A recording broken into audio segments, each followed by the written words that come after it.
आप कैसे बता सकते हैं कि कौन सी न्यूज़ फेक है और कौन सी रियल है? क्योंकि जब आप फैक्ट्स की भी बात कर रहे हैं, आई गेस फैक्ट्स को लेकर भी बहुत मैनिपुलेशन हो रहा है। ऑन ग्राउंड कोई भी जाके इन्वेस्टिगेट नहीं कर सकता एक आम आदमी कि क्या सच है। अचानक से धरती जो है फट रही थी, 1 फीट की दरार, 1.5 फीट की दरार। मैक्सिमम घर ऐसे थे जो लोगों को खाली करने को कह दिया गया था, दूसरी जगह उनको शिफ्ट कर दिया था। 5वां दिन था जोशीमठ में, हम लोग रात में एक होटल में सो रहे थे।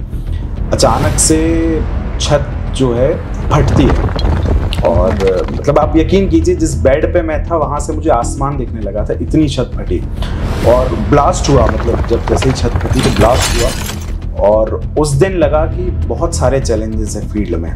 मतलब आपको ये नहीं पता कि आप फील्ड पे आज जा रहे हैं लेकिन कल वापस लौटेंगे कि नहीं। किसान पे बात करते हैं लोग, बहुत आसानी से कह देते हैं कि लोग क्यों प्रदर्शन कर रहे हैं, हम ट्रैफिक जाम में परेशान होते हैं, पर क्या उसकी असल मुसीबत आपको पता है?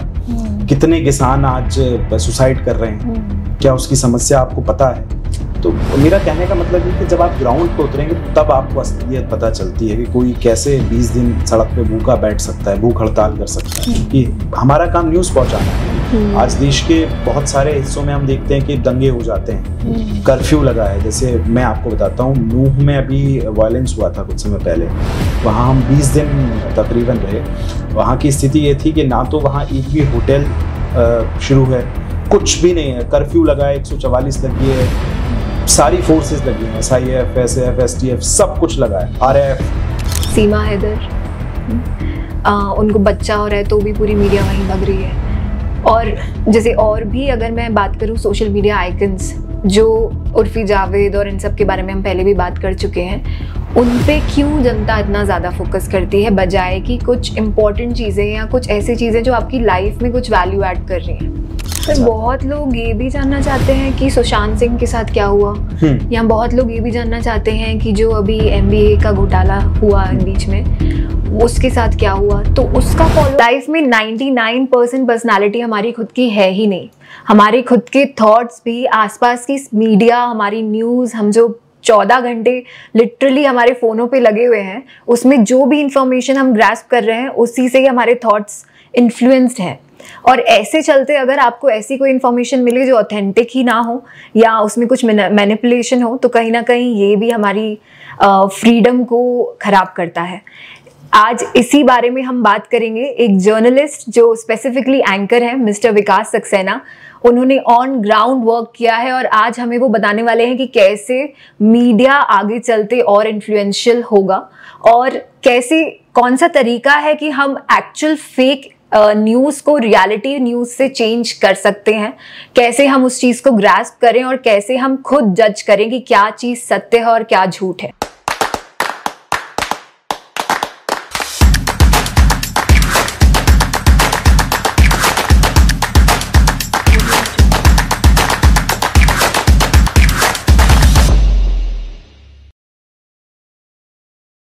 Welcome to the show, sir. I'm so glad that you are here. Thank you so much. First of all, I wanted to ask कि आपको मीडिया क्यों इंट्रीग किया and what is your journey? Like, I want to know what is the journey of Vikas Saxena. Okay. देखिए, विकास सक्सेना की journey वहाँ से शुरू होती है। सबसे पहले तो मुझे ये नहीं पता था कि टीवी पे आना है, पत्रकार बनना है, ये नहीं पता था। जर्नी ऐसे शुरू होती है कि हम लोगों के स्कूल्स हैं, तो मेरा जन्म स्कूल में ही हुआ है। चूंकि हम स्कूल, 3 स्कूल है हमारे, तो एक स्कूल में हम सबसे टेरेस पे रहते हैं, तो मतलब ये कह सकते हैं आप कि मेरा जन्म जो है स्कूल में हुआ। तो स्कूल में हुआ तो शुरुआत से ना बच्चे देखे बहुत सारे, तो ऐसा मुझे माहौल मिला कि एक जो झिझक होती है, डर होता है ना, स्टेज शेयरिंग का, वो हमेशा से कम रहा। क्योंकि शुरू से मैंने जैसे छोटे छोटे सी इवेंट्स लाइक 15 अगस्त है, 26 जनवरी है ना, या फेयरवेल है, तो उस पे मैंने एंकरिंग की बचपन से। तो चूंकि प्रिंसिपल के बेटे भी थे, इसलिए भी एक ये रहा कि चलो स्कूल का माहौल मिला, बहुत सारे बच्चों में आप इन्वॉल्व रहे हैं ना। और एक चीज ये भी है कि आप बड़े बच्चों के साथ भी बैठे, जैसे मान लीजिए बोर्ड की जो एग्जाम्स हैं, तो गर्मियों की जो छुट्टियां होती है उसमें भी बच्चे आते थे स्कूल में, तो उनके सारे बहुत सारी चीजें सीखी है ना, जो एक उम्र के बाद आपको सीखने को मिलती है। तो मुझे लगता है वहां से सारी चीजें डेवलप हुई। तो फिर मुझे स्टेज का और माइक का शौक लगा, मतलब मुझे बड़ा मजा आता था। जो मजा मुझे पढ़ाई में नहीं आता था, जो मुझे खेलने में नहीं आता था, वो मुझे माइक पकड़ने में आता था। और मुझे ये लगता था कि मैं स्टेज के लिए बनाऊं, मतलब ऐसा हमेशा लगता था। कोई भी तैयारी के बिना, किसी स्क्रिप्ट के बिना मैं आधे घंटे बोल सकता था। किसी भी इवेंट में मुझे कोई अचानक ये बोल दे कि आपको एंकरिंग करना है, मैं कर सकता था, इतना कॉन्फिडेंट था, कोई तैयारी नहीं थी। तो वहां से ही शुरुआत हुई। मैंने 12th तक लगातार एंकरिंग की। 12th तक, उससे पहले 10th के आसपास ये समझ में आया कि करियर इसी में बनाना है, टीवी पे आना है, मतलब ज्यादा लोगों तक आपको पहुंचना है, तो कैसे पहुंचना है। तो फिर मीडियम सर्च किए कि एक तो एक्टिंग है, तो उसमें आप जा सकते हैं, पर मुझे लगा कि एक्टिंग मेरी ज्यादा अच्छी है नहीं। थिएटर्स मैंने किए शुरुआत में, 2-4 शोज भी किए, पर मुझे लगा उसमें भी मैंने एंकरिंग की। साहिबान, मेहरबान, कदरदान, वहां से शुरू हुआ। तो मुझे लगा कि ये वाली चीज पकड़ना पड़ेगी।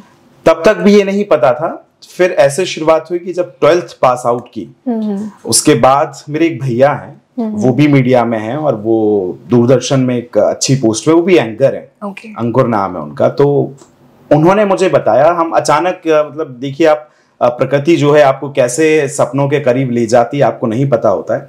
हम किसी एक शादी में रात में जा रहे थे और उन्होंने मुझे रात में बोला, यार तुम बोलते बहुत अच्छा हो, तुम टीवी का ट्राई करो।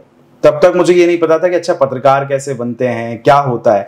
थोड़ा सा पॉलिटिकल बैकग्राउंड था हम लोगों का, कि मतलब बड़ा इंटरेस्ट था बातें करने में, और घर में जो चर्चाएं चलती हैं सुबह चाय के साथ, आज ये हो रहा है, आज वो हो रहा है, तो एक वो कनेक्ट था। और दूसरा थोड़ा सा बैकग्राउंड जो है एंकरिंग को लेके था। तो वहां से फिर मैंने उनसे पूछा कैसे कर सकते हैं। तो दरअसल सोशल मीडिया का मेरे को बचपन से बहुत शौक है, वीडियोस बनाना। उस समय मेरे पास छोटे छोटे से कैमरे होते थे, उसमें अपनी वीडियोस को शूट करना। तो उन्होंने बताया कि आप, पत्रकारिता एक चीज होती है, जर्नलिज्म होता है, टीवी पे कैसे आते हैं। तो फिर मुझे लगा कि एक्टिंग तो मेरे बस की नहीं है, लेकिन ये मैं कर सकता हूँ। क्योंकि सवाल, पत्रकारिता का पहला जो धर्म है कि आपके मन में सवाल आना चाहिए। जब तक अगर आप सवाल नहीं पैदा कर पा रहे हैं तो आप पत्रकार नहीं। तो मुझे बड़े सवाल आते थे, जैसे कोई मेहमान भी आपके घर में आए तो उनसे ये पूछना कैसे होता है, क्या होता है, कहाँ से होगा, कैसे होगा। तो ये चीज बचपन से मेरे साथ थी। तो फिर वहां से पता चला कि अच्छा ऐसे पत्रकारिता में जाना है। फिर मैंने एडमिशन लिया, 2 साल समझने में लगे कि अच्छा ऐसे होगा, ये होता है। फिर उसके बारे में लगा कि यार दूर से चीजें जितनी आसान लगती हैं वैसे है नहीं। हम लोग सोचते हैं कि आपको, मतलब लोग कहते हैं कि आपकी लाइफ बड़ी अच्छी है, मेकअप कराना है, दिन भर आपको स्क्रीन पे रहना है, लेकिन उसके पीछे बहुत बड़ी साधना है, तपस्या है, कि आपको पढ़ना पड़ता है, बहुत पढ़ना पड़ता है। तो फिर आए तो समझ में आया कि बहुत उतरना पड़ेगा गहराई में, क्योंकि किनारे पे बैठ के तो कुछ नहीं होगा, एक लहर आएगी और आपको बाहर करके चली जाएगी। तो फिर पढ़ाई शुरू हुई, एडमिशन लिया, और उसके बाद ऐसे फिर एंकरिंग का सफर शुरू, क्योंकि ऑन स्क्रीन का शुरू से था कि आना तो ऑन स्क्रीन ही, ऐसे एंकरिंग की कहानी शुरू हुई। वंडरफुल सर, आपने अभी बोला कि आपको बचपन से क्वेश्चंस पूछने का बहुत कीड़ा रहा है एक तरीके से, और आई गेस मीडिया में सबसे ज्यादा यही चीज इम्पोर्टेंट है। आपसे पर्सनली पूछना चाहूंगी कि आज की डेट में आपके मन में कौन सा एक क्वेश्चन है जो अभी उठता है? बहुत सारे सवाल है, मैं भी आपसे सवाल करना चाहूंगा, 10 मैं आपसे सवाल कर लूंगा, क्योंकि आपकी जर्नी इतनी अच्छी, आप लोग हर दिन नए लोगों से बात कर रहे हैं। बहुत सारे सवाल हैं, दरअसल सवाल ही सवाल हैं, मुझे लगता है। किस चीज पे हम, जिस चीज पे हम बात करेंगे उस चीज पे सवाल है। तो ऐसे तो पर्टिकुलर मैं नहीं बता सकता हूँ, लेकिन जिस चीज पे पर्टिकुलर हम टॉपिक पे बात करेंगे तो मीडिया को लेके मैं बात करूं ऑन ग्राउंड, तो अभी आपका मेन सवाल क्या है उस चीज पे, कि क्या चीज आपको जाननी है अभी, और आपको क्या चीज हर दिन सुबह उठा रही है, और आपको क्या इंट्रीगिंग लगता है आज की डेट में भी मीडिया में? देखिए, मुझे लगता है कि सबसे पहले विषय क्या है, किस विषय को लेकर आप ग्राउंड पे जा रहे हैं, तो वो बहुत जरूरी सवाल है। और एक सवाल ये भी खुद से उठता है कि क्या हम जो काम कर रहे हैं, जो हम सवाल उठा रहे हैं, वो असल सवाल है? उन लोगों का जो सड़क पे बैठे हैं, उन लोगों का जो प्रदर्शन कर रहे हैं, उन लोगों का जिनका कोई सवाल सुना ही नहीं जा रहा है। तो मतलब मेरा खुद से हर रोज मैं एक सवाल करता हूँ, दिन भर की स्ट्रगल खत्म होने के बाद रात में आईने के सामने, कि आज क्या जो सवाल किया वो असल सवाल था। तो ऐसे बड़े सवाल हैं जो खुद से मैं आंसर ढूंढना चाहता हूँ कि कभी ऐसा हो कि जो लोगों के सवाल हैं कम से कम उनको जवाब जो है वो जनता तक पहुंचे उनका। बहुत बढ़िया सर। मेरा मेन पर्पस है आपको इस पॉडकास्ट के थ्रू डायरेक्ट करना कि आज की जो यूथ है जो कल्चर है वो काफी चेंज हो रहा है। इनफैक्ट जेनजीज, जेन अल्फास बहुत ड्रास्टिक चेंज हुआ है और डिजिटलाइजेशन भी आया है इंडिया में। तो उसको लेके मीडिया क्या रोल प्ले करती है और आपका उस चीज में क्या ओवरव्यू है? देखिए, बिल्कुल आपने सही कहा। चूंकि अब जो सदी है वो न्यू मीडिया की है, डिजिटल तौर पे आज हम देख रहे हैं सब्जी वाले से लेके रेड़ी वाले से लेके हर कोई मोबाइल इस्तेमाल कर रहा है और भविष्य भी इसी का है। लेकिन जो लोग इस चीज में पत्रकारिता में करियर बनाने वाले हैं उनके लिए मेरी 2-3 सलाह ये है कि सबसे पहले आप अवेयर रहें चीजों से। और न्यू मीडिया में अगर आप जैसे कोई खबर पे बात करना चाहते हैं तो सबसे पहले उस पर ये चेक करें, 2 से 3 जगह उसको पहले ये चेक करें कि हम जो खबर किसी के जरिए सुन रहे हैं और को कहीं भी किसी भी साइट्स पे हो सकती है, तो क्या वो ऑथेंटिक है, क्या हम किसी को जो खबर बता रहे हैं वो उसका हमें सोर्स पता है। क्योंकि आजकल फॉरवर्ड कल्चर बहुत है, कहीं से भी आता है हमने आगे भेज दिया, तो ये चीज बहुत जरूरी है। लेकिन सोशल मीडिया इतनी बड़ी अभिव्यक्ति की आजादी है। आज हम देख रहे हैं लोग 6 महीने पहले कुछ नहीं होते, 6 महीने में बहुत अच्छा कुछ कर पा रहे हैं, तो ये एक फायदा है। लेकिन उसमें मीडिया में बहुत सारी चीजें हैं कि कैसे आप उसको पब्लिक को ये बताएं कि आप सत्य हैं। ये एक परिपाटी बहुत बड़ी है जिसको आप, बहुत छोटी सी एक लकीर है न्यूज और व्यूज की, तो वो हमें देखना पड़ेगा कि हम क्या न्यूज बता पा रहे हैं, है ना। ऐसा तो नहीं है कि कहीं 60-40 हम हो रहे हैं, तो ये भी आपको थोड़ा सा ध्यान रखना पड़ेगा। बाकी भविष्य उज्जवल है, थोड़ी सी मेहनत करने की जरूरत है। और एक चीज और है, क्वांटिटी और क्वालिटी। क्वांटिटी आप देखेंगे बहुत है, बहुत चैनल्स हैं, लोग क्वालिटी को देखेंगे तो आप में क्या स्ट्रेंथ है, क्या डेप्थ है उस खबर की जो आप लोगों को बता रहे हैं, सोर्स क्या है। आजकल लोग नॉलेज से ज्यादा फैक्ट पे बात करते हैं। 4 फैक्ट आप ऐसे बताइए तो उन पे वो यकीन करते हैं। तो जब तक डेप्थ नहीं होगी ना, तब तक आप न्यू मीडिया में बहुत अच्छे से पैर नहीं स्थापित कर पाएंगे। सर, आपने ऑथेंटिसिटी की बात करी, आप कह रहे हैं फ्यूचर उज्जवल है, बट वहीं पे जो लोग नॉर्मल लोग जो मीडिया को जानते नहीं है इतना अंदर तक, आप कैसे बता सकते हैं कि कौन सी न्यूज़ फेक है और कौन सी रियल है? क्योंकि जब आप फैक्ट्स की भी बात कर रहे हैं, आई गेस फैक्ट्स को लेकर भी बहुत मैनिपुलेशन हो रहा है। ऑन ग्राउंड कोई भी जाके इन्वेस्टिगेट नहीं कर सकता एक आम आदमी कि क्या सच है। तो उसमें एज अ जर्नलिस्ट आप क्या गाइड करना चाहेंगे लोगों को? मेरा गाइड बस यही है कि आपके पास जो मैसेज आया है या आप जो भेज रहे हैं उसको कम से कम 3 अलग अलग साइट्स पे अलग अलग अपने सोर्स से पता करें कि वो सत्य है कि नहीं। अगर 3 जगह आपको एक चीज मिल रही है तो उसमें कुछ तो सच्चाई होगी, है ना। तो मतलब कम से कम 3 से 4 बार उसको चेक करें। आप कहीं भी कर सकते हैं, किसी से पूछ सकते हैं, लेकिन बिना चेक किए आजकल हम देखते हैं कि फेक न्यूज बहुत ज्यादा है ना। तो वही है कि अगर आप खुद भी पढ़ रहे हैं तो 3 जगह फैक्ट चेक करें, तब आप कहीं डिस्कशन में भी उसका जिक्र करें, है ना। तो ये बहुत जरूरी है मुझे लगता है। सर, आपने ऑथेंटिसिटी की बात करी, तो do you think downfall of newspapers is also downfall of authenticity? देखिए, सबसे पहले तो हम न्यूज़पेपर से शुरुआत करते हैं। आपने आज देखा होगा कि हमारे पास खबर के न्यूज के सोर्स 4 हैं, 5 से भी ज्यादा हैं दरअसल। पहले 4 थे, सबसे पहले न्यूज़पेपर, फिर रेडियो, फिर टेलीविजन और अब न्यू मीडिया, सोशल मीडिया। अब अगर हम न्यूज़पेपर की बात करें, ऑथेंटिसिटी की बात करें, तो आपने आज देखा होगा इतने सारे मीडियम्स हैं, फिर भी घरों में पेपर आना बंद नहीं हुए हैं, है ना। लोगों को ये यकीन है कि जो पेपर आपके पास पहुंच रहा है उसकी साइट पे भले ही कुछ भी चल जाए, है ना। आप उसमें एक एस्केलेटरी मार्क लगा के उस पर कुछ भी न्यूज डाल सकते हैं, पर आप अगर पेपर में लिख रहे हैं तो उसका मतलब ये कि आप 100% सत्य ही लिखेंगे। तो पेपर इसलिए आज भी सरवाइव कर रहा है इस जमाने में भी। लोग भले ही मोबाइल है, लेकिन चाय के साथ लोगों को पेपर ही चाहिए, है ना। तो मुझे लगता है कि पेपर इस समय सबसे ज्यादा ऑथेंटिक है, क्योंकि सोशल मीडिया पे आपको ये नहीं पता कि किस नाम से है, कहाँ से क्या सोर्स है, तो आज भी उसकी जरूरत है।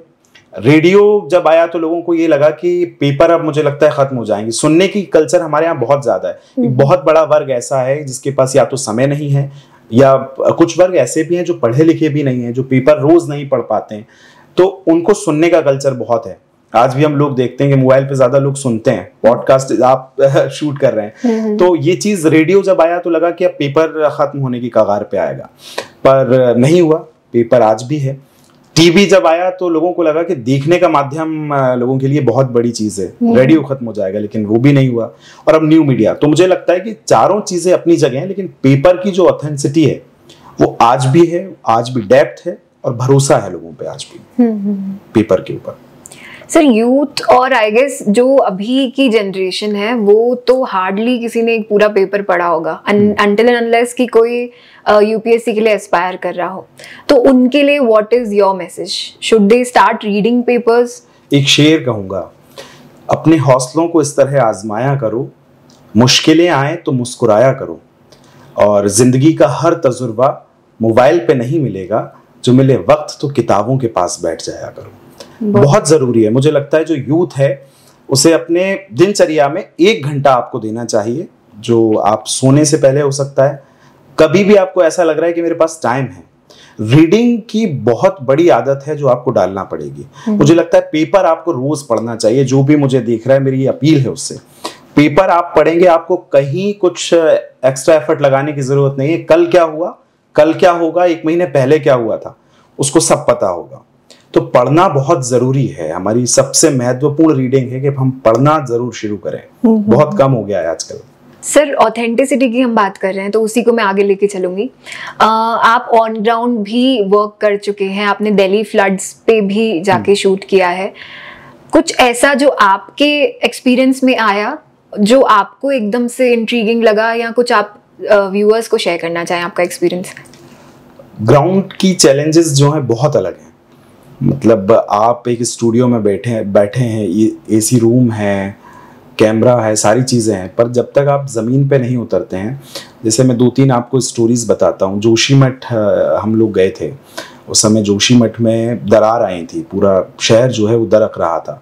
उस शहर का इतिहास 2500 साल पुराना है। वहाँ के शंकराचार्य आदि गुरु जो हैं उन्होंने उस शहर का निर्माण किया था।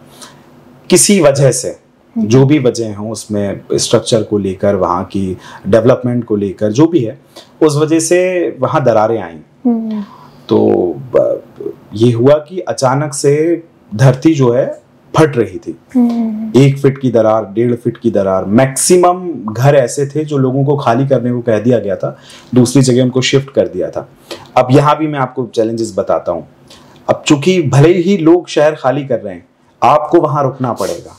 आपको ये बात बताना पड़ेगी कि शहर खाली हो रहे हैं, कल क्या स्टेटस था, आज क्या स्टेटस है। ऐसी बात थी, हम 4था या 5वां दिन था जोशीमठ में, हम लोग रात में एक होटल में सो रहे थे। अचानक से छत जो है फटती है, और मतलब आप यकीन कीजिए जिस बेड पे मैं था वहां से मुझे आसमान दिखने लगा था, इतनी छत फटी। और ब्लास्ट हुआ, मतलब जब जैसे ही छत फटी तो ब्लास्ट हुआ। और उस दिन लगा कि बहुत सारे चैलेंजेस है फील्ड में। मतलब आपको ये नहीं पता कि आप फील्ड पे आज जा रहे हैं लेकिन कल वापस लौटेंगे कि नहीं। कई सारे मुद्दे ऐसे होते हैं, जैसे फ्लड की आपने बात की, बहुत सारे एक्सपीरियंसेस होते हैं। मैंने मतलब ऐसे देखा है, फ्लड पे हम ग्राउंड रिपोर्ट कर रहे थे, कहीं कुछ जगह ऐसी थी जहां बहुत ज्यादा पानी था, 15 फीट से ज्यादा पानी था, तो वहां नाव भी नहीं पहुंच रही थी क्योंकि बहुत ज्यादा क्राइसिस था। अचानक से सब कुछ हुआ। हम ऐसी जगह भी एक जगह पहुंचे जहां एक परिवार ऐसा था जो पिछले 1 दिन से उनके पास ना कोई खाना पहुंचा था। अच्छा, 15 फीट पानी है तो उनका मतलब पहली मंजिल जो है वो पूरी पानी में है, जहां वो रहते थे, जहां वो खाते थे। तो हम लोग चूंकि कुछ नया देखना था, कुछ ऐसी जगह तो हमसे नहीं छूट रही है जहां हम तक ना पहुंचे हो। तो हम जब पहुंचे तो हमने देखा कि उनके पास दिन भर से खाना नहीं है, ना कोई पहुंचा है उनके पास। तो फिर हम लोग नाव पे जो भी लेके गए थे, अपने पानी था, उनको पहुंचाया। टीम्स जो रेस्क्यू कर रही थी उनको फोन किया, उन तक पहुंचाया, उनको शिफ्ट करवाया उनमें। तो बहुत सारे ऐसे चैलेंजेस हैं जो फील्ड में आपको पता चलते हैं, और जिम्मेदारी आपको पता चलती है, जो जिम्मेदारी आप एक स्टूडियो में बैठ के नहीं पता कर सकते हैं कि क्या उसकी एक्चुअल कंडीशन है। हम किसान पे बात करते हैं, लोग बहुत आसानी से कह देते हैं कि लोग क्यों प्रदर्शन कर रहे हैं, हम ट्रैफिक जाम में परेशान होते हैं, पर क्या उसकी असल मुसीबत आपको पता है? कितने किसान आज सुसाइड कर रहे हैं, क्या उसकी समस्या आपको पता है?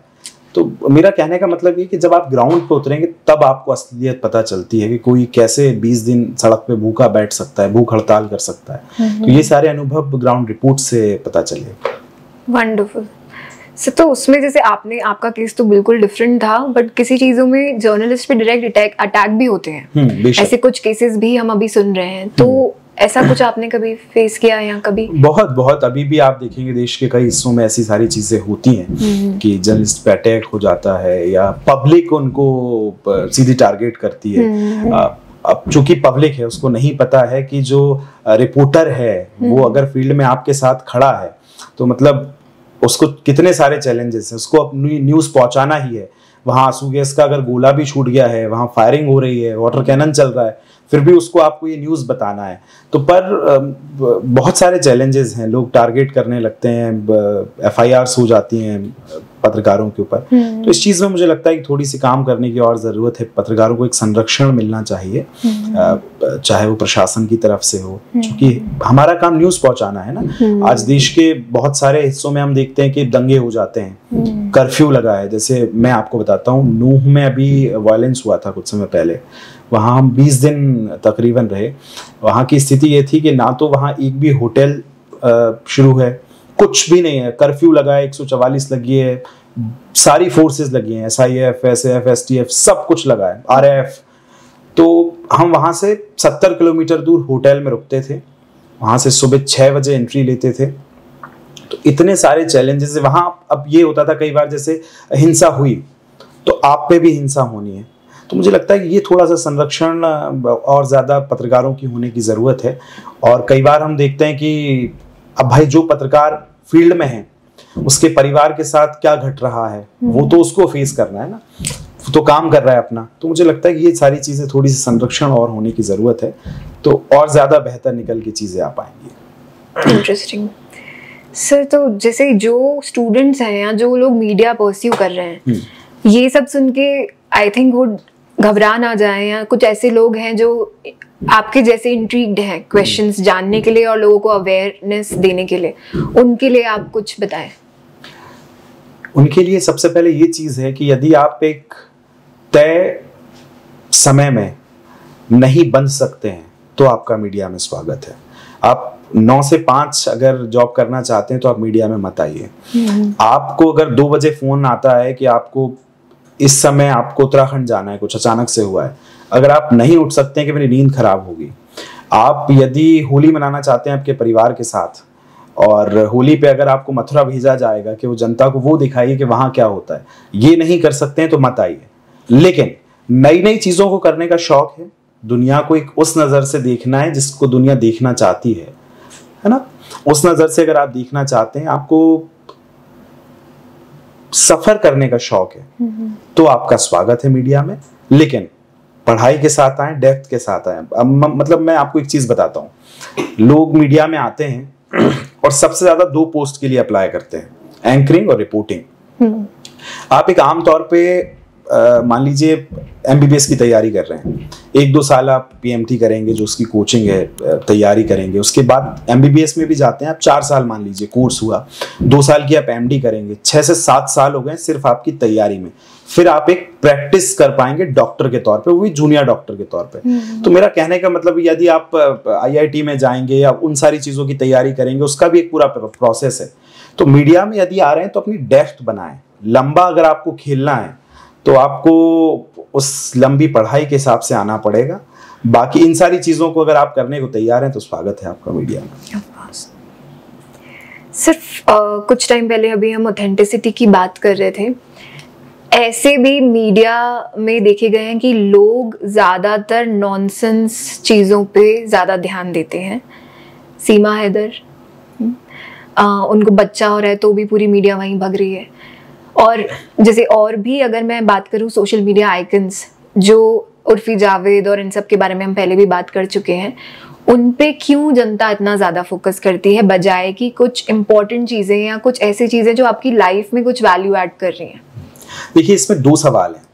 सबसे पहले तो हमने कहा कि नॉनसेंस, तो नॉनसेंस का पैमाना क्या है?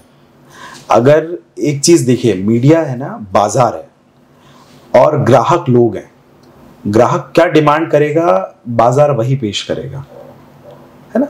लोग अगर ये देखना, बहुत बड़ा एक वर्ग है जो ये जानना चाहता है कि सीमा हैदर के साथ क्या हुआ। अगर मैं वहां इंटरव्यू करने गया हूं और अगर एक दिन में, मतलब आज सुबह किया, शाम तक मेरे 4 मिलियन के आसपास पहुंच रहे हैं, तो मीडिया तो वही बेचेगा ना जो बाजार खरीदना चाहता है। बहुत लोग ये भी जानना चाहते हैं कि सुशांत सिंह के साथ क्या हुआ, या बहुत लोग ये भी जानना चाहते हैं कि जो अभी MBA का घोटाला हुआ बीच में, उसके साथ क्या हुआ, तो उसका फॉलो अप क्यों नहीं होता? देखिए दोनों चीजें अपनी जगह। मैं वही कहा कि दो सवाल हैं। पहली चीज हुआ कि एक बाजार क्या देखना चाहता है, दूसरी चीज ये हुई कि खबर कितनी बड़ी है ना। मतलब आप ये बताइए कि जब जिस समय सीमा हैदर चली या जो भी हो नाम के साथ हम बात करें, कुछ भी चल रहा है, तो ऐसा तो नहीं है कि उस समय उस 24 घंटे में न्यूज नहीं चली, उस समय में स्पेशल शोज नहीं चले जो जिन खबर पे आप बात कर रही हैं, वो भी चले। तो पर ऐसा है कि हम उसको एक पॉइंट ऑफ व्यू बना रहे हैं, है ना। बहुत बड़ा एक वर्ग ऐसा है जो उसको भी देखना चाहता है, लेकिन उसके साथ में ये भी कहूंगा कि वो शोज भी जा रहे हैं, आप कंटिन्यूअसली देखेंगी। 12 घंटे आप वॉचिंग कीजिए, कभी टीवी 12 घंटे में एक भी न्यूज ऐसी नहीं छोड़ेगी जो आपको देखना चाहिए थी वो टीवी पे नहीं मिली। वो टीवी पेश करेगी, पर आप सिर्फ उसको देख रहे हैं कि आपने ये क्यों चला रहे हैं। उसके बाद हो सकता है अगले ही शो आप जिस पे आप टॉपिक पे बात कर रहे हैं उस पे हो। तो ऐसा नहीं कि खबर कोई छूट रही है, बस बात ये कि खबर कौन सी लोग देखना चाह रहे हैं, है ना। लेकिन ऐसे में बहुत जरूरी है जिन केसेस पे आप बात कर रही हैं उस पे भी न्यूज है, उस पे भी फैक्ट्स दिखाए जा रहे हैं सिर्फ। लेकिन तब भी आप मानेंगे कि कुछ टॉपिक्स को फॉलो अप नहीं दिया जाता कई बार। तो क्या ये मीडिया का चॉइस होता है, या जैसे आपने कहा कि जनता क्या देखना चाहती है उस पे, क्योंकि आई गेस बहुत सारे इम्पोर्टेंट टॉपिक्स और इम्पोर्टेंट केसेस का फॉलो अप आज तक भी दुनिया को नहीं मिला।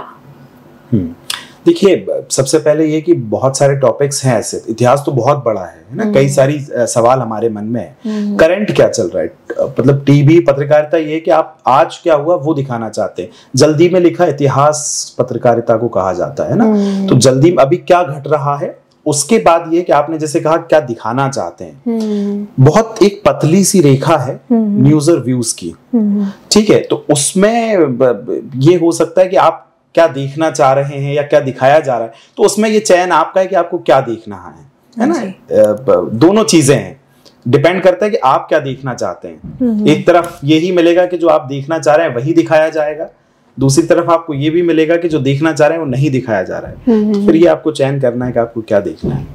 लवली। सो जैसे trending, I just want to know your personal view on it. Trending lust culture और जो आज की यूथ है जो लिटरली 24 घंटे में से 14 घंटे फोनों पे ही लगा रही है, एंड उसमें आई डोंट थिंक कि कुछ इतना वैल्यू ऐड हो पाता है, और उसी हिसाब से उनका फोन का न्यूज ग्रास्पिंग का एल्गोरिदम चल रहा है। तो उनके लिए व्हाट वुड यू से, एंड व्हाई इज इट कि यूथ लिटरली उस तरफ जा रहा है? देखिए बिल्कुल सही बात है। आज हम 24 में से अगर एक एवरेज निकालें तो 12 से 13 घंटे लोग ऑन स्क्रीन टाइम दे रहे हैं। लेकिन उसमें एक सवाल फिर यही है कि आप सीख क्या रहे हैं। क्या आप 1 घंटा ऐसा है कि सिर्फ रील्स को स्क्रॉल करते जा रहे हैं? तो ये बहुत बड़ा सवाल है कि आपने सीखा क्या। अगर आप ये देखेंगे कि जो इन्फ्लुएंसर्स हैं या जो इस पे पैसा कमा रहे हैं वो देखने से ज्यादा उस पे काम कर रहे हैं, तब पैसा बना रहे हैं। तो आपको देखना और करने में, जब तक आप करेंगे नहीं कुछ नहीं होगा, करने से ही होता है, रामदेव बाबा भी कहते हैं। तो जब तक, मतलब मुझे लगता है कि अगर आपको उस पर करियर बनाना है, उस पर आपको इन्फ्लुएंसर के तौर पर आपका करियर बिल्ड करना है, उस पर आपको करना पड़ेगा देखने की बजाय। तो जो आप देखने में टाइम दे रहे हैं, यदि आप वो उस पर करने में करेंगे, कुछ भी हो, वीडियोज हो, फोटोज हो, जैसे भी आपको कंटेंट लिखना है, तो जब तक आप उस पर समय, ऐसा समय दें कि उस पर आपको कुछ मिले, सीखा क्या आपने, वो आप तय करें। वीडियोस भी देख रहे हैं तो ऐसी वीडियोस देखें कि उससे आपने सीखा क्या, ये बहुत महत्वपूर्ण है। इक्वली इसमें शायद मीडिया का भी रिस्पॉन्सिबिलिटी रहती है कि वो ऐसा कुछ चेंज ला सकते हैं कि यूथ को और हमारी आगे की जो यंगस्टर्स लाइफ जनरेशन्स हैं उनको दिमाग में रखते हुए कुछ ऐसा प्रोपेगेंडा स्टार्ट कर सकते हैं जिसमें हमें वैल्यू ऐड हो, और ऐसी चीज़ों को कट ऑफ किया जाए जो लाइफ में इम्पोर्टेंस नहीं देती। ऐसा कुछ मीडिया की तरफ से हो सकता है? देखिए बिल्कुल ऐसी बहुत सारी चीज़ें हैं। मीडियाज़ आप हम देखेंगे बहुत सारी ऐसी स्टोरीज चैनल्स की तरफ से जो सोशल मीडिया पे ख़ास तौर पे डिजिटल हमारे जो चैनल्स हैं वो चला रहे हैं कि कैसे इन्होंने क्या किया, आप क्या कर सकते हैं। मेरा वही कहना है कि आप क्या देखना चाहते हैं। अगर आप देखेंगे ही नहीं उस ऐप को, या जो न्यूज़ का ऐप है अगर आप उसको ना देख के सिर्फ ऐसी चीज चला रहे हैं जिसपे सिर्फ टाइम वेस्ट हो रहा है, कुछ आप सीख नहीं रहे हैं, और उससे मैं एक चीज और कहूंगा कि आप नकारात्मक और हो रहे हैं ना। आपको लगेगा कि दुनिया यहाँ घूम रही है, दुनिया वहां जा रही है ना। बहुत लोग ट्रैवल कर रहे हैं, लोग सपनों को जी रहे हैं, तो उससे आप नकारात्मक और होंगे। ये बेहतर प्रयास करें कि कैसे आप उन चीज़ों से सीखें। बहुत सही आप कह रहे हैं, लेकिन आज हर आप कंपनी को देखेंगे जो ऐसी न्यूज़ चला रहे हैं, डिजिटल पे न्यूज़ में काम कर रहे हैं, वो सकारात्मक अपना डालते हैं, पॉजिटिव स्टोरीज। उनका एक दिन फिक्स होता है संडे को लेकर, तो उसमें हम कुछ ऐसी स्टोरीज भी डालते हैं कि जिसको लोग पढ़ें। तो ये भी बताएं, जो इन्फ्लुएंसर हैं जिन्होंने पैसा कमाया, उनके साथ भी एक स्टोरी हम उन पे डालते हैं, ताकि वो अगर इन्फ्लुएंसर ही बनना चाह रहे हैं तो उनको उसकी ये पता हो कि वो कैसे बने, कैसे उन्होंने। हाँ जी सर, आपसे पर्सनल क्वेश्चन एक पूछना चाहूंगी। अभी आपने नकारात्मक और सकारात्मक की बात की। पर्सनली आपके लिए स्पिरिचुअलिटी क्या है, एंड क्या इस जर्नी के दौरान आपके अंदर भी एज सच कुछ चेंजेस आए हैं? क्योंकि आपने लिटरली ग्राउंड रियलिटीज भी देखी हैं, अलग से अलग चीजें भी देखी हैं, तो एज अ पर्सन पर्सनली आपके अंदर क्या चेंजेस आए हैं? देखिए, सबसे मेन चीज है आप खुद पर कितना विश्वास करते हैं। मुझे लगता है वो सबसे बड़ी चीज है। आप बहुत सारी परिस्थितियां ऐसी आएंगी, हमें भी आए ऑन स्क्रीन जब आते हैं, या कई बार ये होता है कि शो की टीआरपी नहीं आ रही है, तो ये एक बड़ी समस्या है। जब शो नहीं था तो शो कैसे मिलेगा?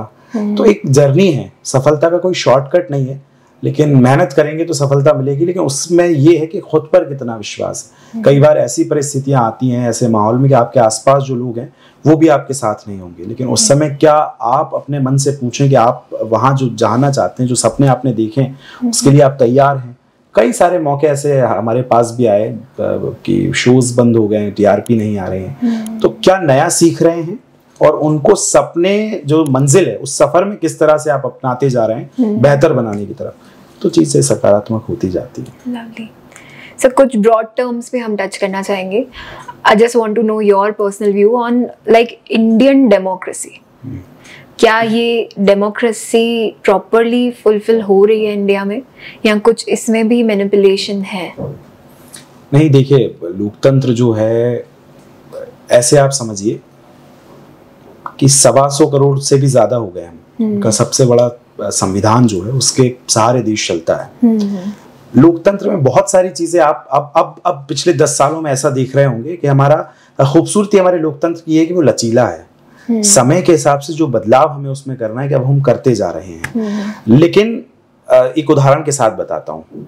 गंगा जब शुरू होती है तो आप देखेंगे रुद्रप्रयाग में वो संगम से मिलती है, पर हरिद्वार आते आते वो गंगा ही रहती है ना। और आगे चलेंगे पार्वती भी मिलती है, यमुना भी मिलती है, पर गंगा वहां से चलती चलती गंगा का जो अपनत्व है वो नहीं खोती है। कई किनारे आते हैं, शहर आते हैं, और अगर वो समुद्र में भी जाती है ना तो उसको भी गंगा सागर बना देती है, समुद्र में विलीन नहीं हो जाती है।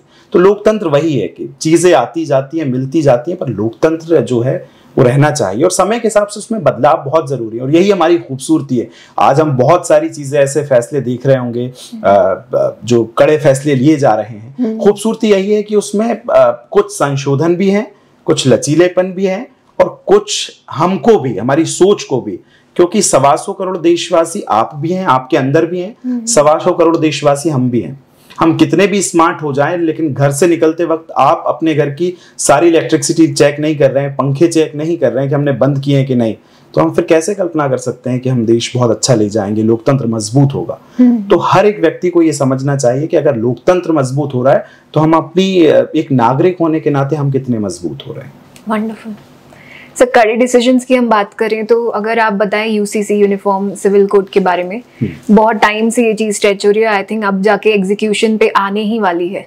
प्लीज देखिए, इस पे ज्यादा तो मैं बात नहीं करूंगा, लेकिन जितना भी कहूंगा कि यूसीसी बहुत जरूरी है। कई हम देशों में देखेंगे यहाँ बहुत सारी जरूरतें हैं, उस हिसाब से उन देशों में हैं, लेकिन अगर हम भारत के परिप्रेक्ष्य में देखेंगे तो भारत वो विश्व में एक ऐसा देश है जहाँ कई धर्म, जातियां, वर्ग निवास करते हैं, अलग अलग उनकी मान्यताएं हैं, धार्मिक मान्यताएं हैं। लेकिन एक शेर के साथ इस सवाल को अंत करूंगा। इंसानियत ही पहला धर्म है इंसान का, फिर पन्ना खुलता है गीता या कुरान का। इंसानियत ऊपर रहे, देश ऊपर रहे, सबको एक से अधिकार मिले, हम किसी रूढ़िवादिता में ऐसा ना हो कि कोई वर्ग परेशान हो जाए। वो महिलाएं हो सकती हैं, बच्चे हो सकते हैं, युवा हो सकता है। तो संविधान सबसे ऊपर होना चाहिए हमारा। वंडरफुल। कोई अगर सवाल करे तो 1 सेकंड के 10वें हिस्से पे भी ना हम समय लगा के ये कहें कि हमारा संविधान सबसे ऊपर है। तो वो सबसे ऊपर रहना चाहिए, और इंसानियत। Very nice. So I guess आप जैसे जर्नलिस्ट की और ज़रूरत है इस इंडिया को और आई गेस वर्ल्ड को। It was lovely talking to you and I am sure आप आगे चल के और भी ग्राउंड लेवल पे और चीज़ें करने वाले हैं, तो आगे हम आपसे और जुड़े रहेंगे। And thank you. आपका बहुत शुक्रिया कि आपने मुझे बुलाया, आपने मेरे से बात की। आप जो कोशिशें कर रहे हैं बहुत अच्छा है। बहुत सारी फील्ड की लोगों के अनुभव बहुत कम है। आप ये चीज़ देखेंगे कि जब लोग को किसी फील्ड में सपने देखते हैं तो जो संघर्ष की कहानी है वो नहीं है। तो आप ये जो उनके असल अनुभव बता रहे हैं लोगों को, ये बहुत अच्छा है। और इसी शेर के साथ मैं इस बातचीत को अंत करूंगा कि मिलेगी परिंदों को मंजिल यकीनन, ये फैले हुए उनके पर बोलते हैं, खामोश रहते हैं अक्सर वही लोग जमाने में जिनके हुनर बोलते हैं। तो खुद के हुनर पर भरोसा करें। बहुत शुक्रिया आपका। Thank you so much sir, thank you for coming on this show. Thank you sir.